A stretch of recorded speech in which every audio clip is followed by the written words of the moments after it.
So when I was sitting in the screen waiting for the movie to start and we were going through the trailers, we literally just come out of another film, so I was getting a bit bored waiting for the film to begin. So I was trying to think of famous fish, because this is a movie called Fisherman's Friends, and that's how bored I was. So I went through a few, Sharky and George, the dog shark thing from the Dreamstone, Nemo, obviously. And then I got this song stuck in my head, and I thought, well, now I'm just going to inflict the pain on the rest of you, because it's still in my head now. I wanna know, can you help me? I love to stay. Take me to the river. Drop me in the water. Take me to the river. Put me in the water. Starring amongst others Daniel Mays, James Purefoy, David Heyman, Dave Jones and Tuppence Middleton. Directed by Chris Foggin, off of a screenplay by Nick Moorcroft, Meg Leonard, Piers Ashworth. This is my review for Fisherman's Friends. Fisherman's Friends is based on the true story of Port Isaac's Fisherman's Friends. They are a bunch of fishermen who like to sing. And then by coincidence they happen to be spotted by a talent scout, somebody who looks to sign them to a label, and there begins their quest for pop stardom. So when this movie finished, I was a little bit worried about what I could say about it, other than that it's just really nice. And that sums up Fisherman's Friends quite well. It's a really, really nice movie. It's one that doesn't have any bad intentions going about it. It's just a straightforward, sweet story that moves in kind of the ways that you would expect it to move. And it doesn't offer a lot in the way of surprises along the way. But at the same time, it kind of is the movie that I was hoping it would be, for the most part. I wanted Fisherman's Friends to be a film that just made me smile, that was just a nice watch, that just gave a warm feeling when you were seeing it, particularly because I watched this just after watching Us, and the tonal change was quite needed. And yeah, this is definitely very different to that film, but it is just an easy watch. It's the trailers gave that impression. It just seemed like a typical quintessential British movie that's going to be very, very heartwarming, easy to follow, and just an enjoyable ride, and that's exactly what it is. The cast in this one are great fun.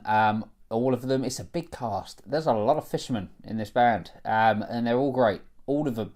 They're able to give the majority of them little quirks, little things to make them stand out. Not all of them. There are, as I say, quite a few.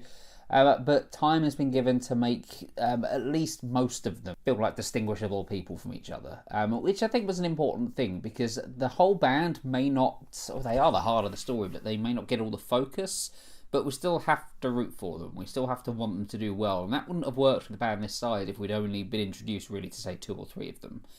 We have to get the whole lot, and they all need to get little moments in the spotlight throughout the film in order to bring their personalities out. And I think this does it pretty well for the most part. There wasn't one of the fishermen that I thought got short-shrifted compared to the others. And obviously there are the couple that get the most of the screen time, which is to be expected and the right way to go. But I'm glad that we weren't just left with a bunch of faces in the background of this band. Of the non-band people, Daniel Mays is a very good everyman. He's the guy who's trying to get them the record deal through reasons that he doesn't quite understand himself to begin with. But when he starts to get invested in this story and these people, that's when I started to get invested in the story and the people. And Daniel Mays is great for that. He's a very likeable person. I think he's just got something about him that just makes him, as I say, seem like the everyman, just seem like a guy that you kind of want to like and you want to get on with.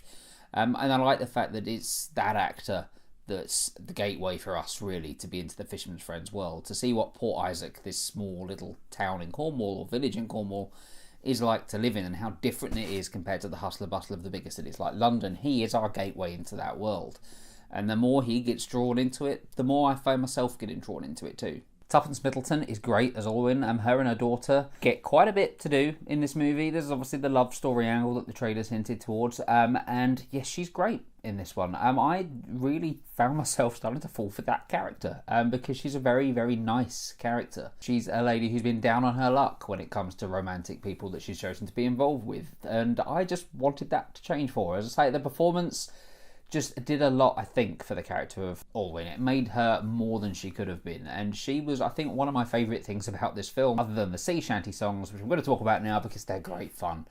I've loved this sort of music. I think Assassin's Creed really helped me to know even some of these songs. Who'd have thought Assassin's Creed would have helped in a British musical comedy? But it did. But I love that sort of music. It's not the sort of music I would listen to on a daily basis, but when it comes on, it's just fun.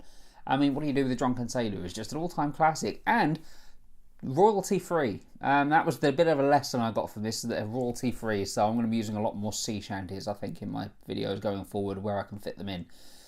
Probably not in many places, but it's good to know that the YouTube copyright system couldn't try and fuck me for that. But yeah, when the Fisherman Friends start singing, it's very, very difficult not to get swept up in the music, even if you don't like that sort of songs. I mean, they are very, very old songs, so not for everybody, but I think it'd be very difficult not to at least smile seeing how much fun these characters have performing the songs. And that's, I think, the heart of this band, is how much they enjoy singing the songs that they sing. They're not doing it for fame and fortune. That's an added bonus that may come along as a result of the actions taking place in this film, but they just do it for themselves and for the community, because when they're out fishing on their boats, singing songs to each other gets them through it. That's nice. I like the fact that it's made very clear in this one that the music isn't for fame, it's for passion. And that passion, mixed with the fact that they don't really care about the sort of things that they say to people, just makes them a really endearing bunch. There's a great sequence of them playing the wedding where they say totally the wrong things, but they don't care about it. They don't care at all as long as they're happy, and yeah, I kind of wish I could be more like the Fisherman's Friends. So Fisherman's Friends is a fun time.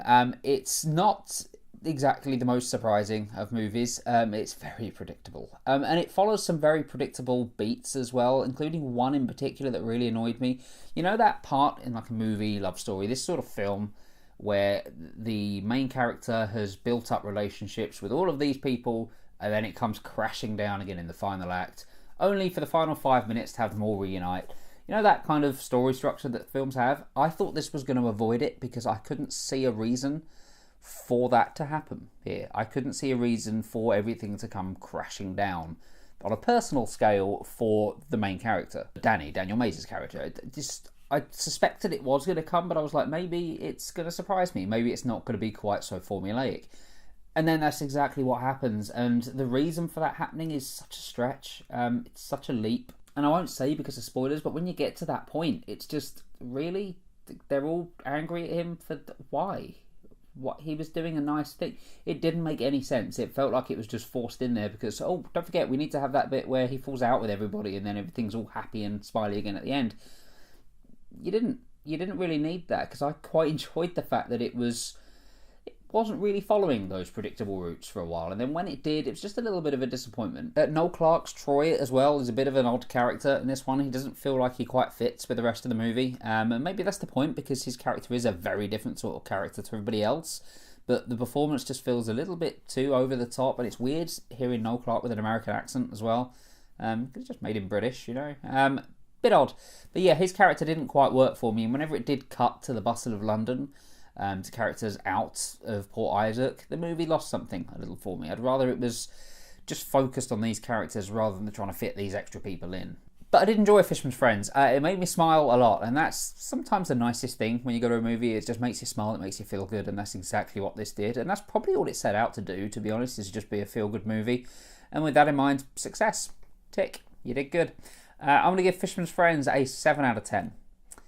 Have you seen Fisherman's Friends? Let me know if you have in the comments below. Sorry this one is a little bit late. I tried to see it last week, but it's been a little bit busy. It's been like a review every day for a while now, so I was glad I was able to fit it in. Do hit like and subscribe if you enjoyed this video and you want to see more of them. Plenty of reviews coming soon. Shazam, I'm seeing tomorrow.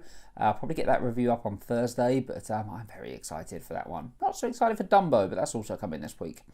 You can follow me on Twitter as well, at Joe Julians, if you want to talk to me on there. Welcome to new subscribers as well, because we've gone up about 50 or so, I think, in the last couple of weeks, which is great. So, hi, welcome. Hope you enjoy your stay. Thank you again for watching, and I'll see you on the next video.